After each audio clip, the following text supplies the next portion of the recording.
10th English unit 2ல் இருக்கிற pros பற்றி தான் பார்க்க போகிறோம். த நைட் த கோஸ் கார்டின், இதை வந்து எழுதியிருக்கிறது வந்து ஜேம்ஸ் க்ளோவர் தர்பர் தான்.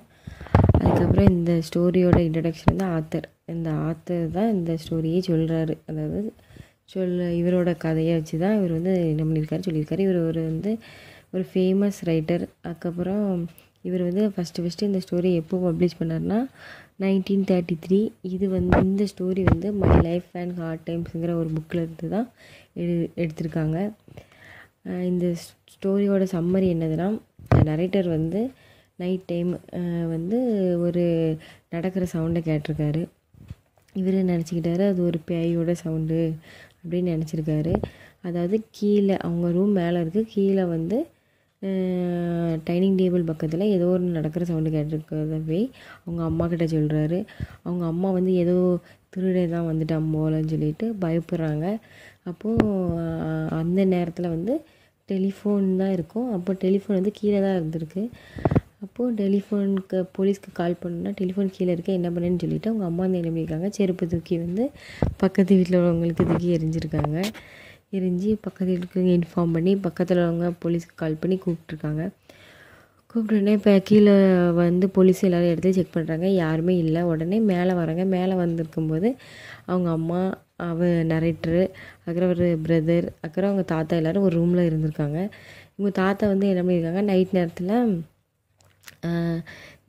அவங்களுக்கு வந்து ஏதோ டெரரிஸ்ட் தான் வந்திருக்காங்க. அதாவது அவர் தாத்தா வந்து ஆர்மியில் வேலை பார்த்த உடனே நைட் நேரத்தில் ஏதோ டெரரிஸ்ட் தான் வந்துட்டார்னு சொல்லிட்டு கன் எடுத்துகிட்டு சுட போனோடனே போலீஸ்லாம் பயந்து கீழே போயிருக்காங்க. கடைசியில் அவங்க அம்மா கீழே வந்து கேட்டோடனே இப்படி யாருமே இல்லை, நீங்கள் எதை பார்த்து பயந்தீங்கன்னு சொன்னோடனே ஒரு வேளை பேயாக இருக்கும் அப்படின்னு சொல்லிட்டு இந்த நரேட்டர் சொல்கிறாரு. இது வந்து ஒரு காமெடியாக ஒரு கதை முடியுது. அதுக்கப்புறம் காலையில் தாத்தா எழும்பி கேட்டோடனே நம்ம வீட்டுக்கு வந்து இப்படி வந்திருக்காங்க, போலீஸ் வந்திருக்காங்க, எதுக்கு வந்தாங்க அப்படின்னு சொல்லிட்டு அதுக்கப்புறம் கேட்காங்க அவங்க தாத்தா. அந்த நேரத்தில் எடுத்து கண்ணச்சி சுட போய் இப்படி ஒரு காமெடியாக அந்த ஸ்டோரி வந்து முடிகிறது.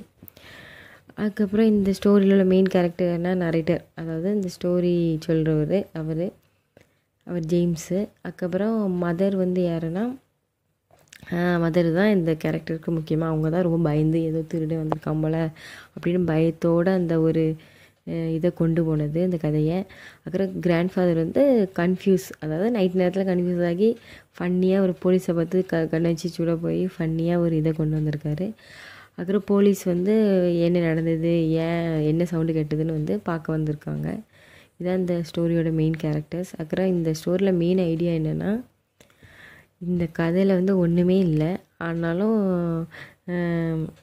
ஒரு சின்ன விஷயம், ஒரு சவுண்டு கேட்டதுக்காண்டி ஓவர் ரியாக்ட் பண்ணி அவங்க வீட்டில் இருக்கவங்க எல்லோரும் பயப்படுறது, அந்த மாதிரி. அதாவது சின்ன விஷயத்துக்கும் பீப்புள் வந்து ஓவர் ரியாக்ட் பண்ணுறாங்க அப்படிங்கிற மாதிரி இவர் கொண்டு வந்திருக்காரு. அதுக்கப்புறம் families can be funny stressful situation, அதாவது ஒரு கஷ்டமான சுச்சுவேஷன்லேயும் அவங்க தாத்தா வந்து அந்த நேரத்தில் காமெடி பண்ணிகிட்டு இருந்தாங்க. அதுதான் ஒரு ஸ்ட்ரெஸ்ஃபுல்லான ஒரு நேரத்துலேயும் அவங்க ஃபேமிலி வந்து ஃபன்னியாக இருந்தது. அதுக்கப்புறம் கடைசியில் அந்த ஸ்டோரியில் ஒரு ஒன்றுமே இல்லை, ஒரு ஏதோ சவுண்டு கேட்குற மாதிரி இருந்ததுக்கு ஒரு சில்லியாக ஒன்றுக்கு போய் அவங்க அம்மா இவ்வளோ பயந்துருந்துருக்காங்க. அதை தான் இவங்க கொண்டு வந்திருக்காங்க. அதுக்கப்புறம் இந்த ஸ்டோரியோட கன்க்ளூஷன் என்னென்னா, அந்த நைட்டு வந்து ஃபன்னியாக முடிகிறது. அதுக்கப்புறம் கடைசியில் பார்த்தா இந்த ஸ்டோரியோட ஹெட்டிங்க்கும் இந்த ஸ்டோரிக்கும் எந்த சம்மந்தமே கிடையாது. கடைசியில் கோஸ்ட்டே இல்லை, ஒரு சும்மா ஏதோ ஒன்று கேட்ட சவுண்டுக்கு போய் கோஸ்ட்டுன்னு சொல்லி, ஏதோ தீவ்ஸுன்னு சொல்லி அவங்க வந்துட்டான்னு சொல்லி பயந்து ஒன்றுமே இல்லாமல் ஃபன்னியாக முடிகிற கதை தான் இந்த கதை. Share and subscribe Dabo's Education.